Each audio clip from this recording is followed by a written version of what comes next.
అమెరికాలో 6 తాజాగా అరెస్ట్ అయినటువంటి ఉదంతంలో గొప్ప విశేషం కనబడుతోంది. ఏంటయ్యా అంటే ఈ కుంభకోణం బర్త్ కుంభకోణం అంటున్నారు. బర్త్ టూరిజం అంట.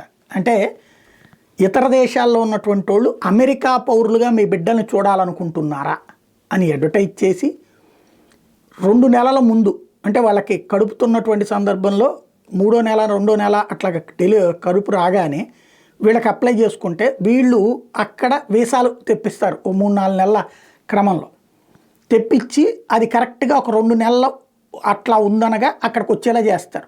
అక్కడ ఒక 3 నెలలు ఉండేటట్టు చేస్తారు. తద్వారా నెలలు నిండాక అమెరికాలోకి వచ్చి అక్కడ డెలివరీ అవుతారు. డెలివరీ అయ్యేటప్పటికి అక్కడ పుట్టిన బిడ్డకి అమెరికన్ పౌరసత్వం వస్తుంది.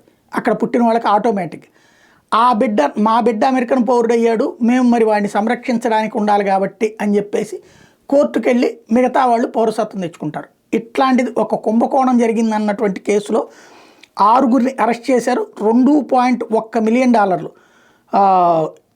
ఇలాంటి వాళ్ళ వలన మెడికల్ ఎయిడ్ బెనిఫిట్స్ పొందారని, అదే సందర్భంలో $7,50,000 ఫీజు వీళ్ళు వసూలు చేశారు. $7,50,000 వీళ్ళు ఫీజులుగా వసూలు చేశారన్నటువంటి విషయం తాజాగా తేలింది.